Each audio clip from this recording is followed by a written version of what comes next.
All right, guys, so like we've been talking about, here's the 70 Chevelle from Fast 4.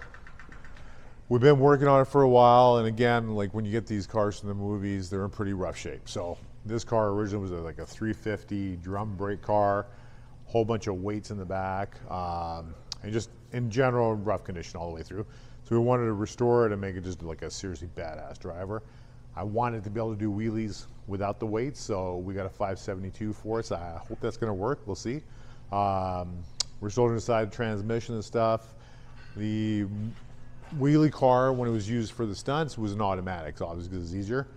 The Hero car is a 4-speed, so we're either going to go 5-speed or 6-speed. I really want to be able to drive this car and just drive it, sort of thing, right? So it's going to be a 5-speed or a 6-speed. Anyway, come on in. We'll take a look. The guys are working on the car right now. To this point, what we've got done is basically engine bay is all detailed. We shaved the drywall, or shaved the firewall on it. We got the wiring going, so we have American Auto wire right now. We're putting that in the car. Hopefully we're test fitting the 572 today, which is super exciting, so we've been waiting for that for a long time. We've got, what else we got here? So come on to the engine bay, I'll show you. So, looking killer now. It looked terrible before, to be honest with you.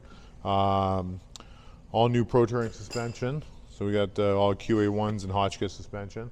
The wheels are in the movie, are on the car still. 4-wheel Wildwood disc brakes. Again, all new brake systems, all new everything. The interior was, again, as you know in the movie, it's got all the metal door panels and rear panels. It was like driving a tin can. So it was like you start it up and it was like brrr, sort of thing. So we're getting basically all the inside all cleaned up. We're gonna put Dynamat down all behind all the panels, started quieting everything up. And again, when they made these, they were made fast and they were made for the movie. So the roll cage, huge holes cut in the ground in the steel. So we had to weld all those up, fix them all up. The guys did a great job. It's super clean now. If you want to come check that out, I'll show you in there. We got the post in the way here, but you come on in. So you're going to see where the roll cages went into the ground there. That's all been welded up. We'll close that up.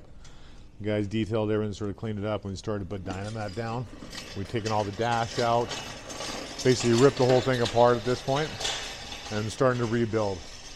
In the trunk, we did sort of the same thing.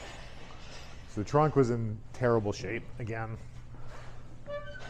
everything was cut out of there because of the cage, right? So there were like literally holes like this where they cut through the trunk pans.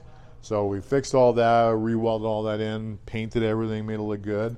So in this car, for example, so this was, again, was a wheelie car, right? So didn't have a lot of power, and the way they made it do the weights is, or the way they do the wheelies was using weights. So they had basically down here, they had welded onto the frame. They had a piece that came out here, and the weight sat right here, and also had inside the trunk, they had weights as well. So when they hit the gas, it basically just went straight into a wheelie, and they could drive as far as they wanted to, sort of idea. So we have like spy footage or whatever of when they're actually doing the filming, which is cool without all the CGI stuff, so you can actually see how it worked. So anyways, super clean now. We're not putting the weights back on, so we're going to try to do wheelies without weights is the plan. So we'll see how it goes. And today we're basically test fitting the 572, so we're going to see how that is, but we'll come back to a little more video of that today too.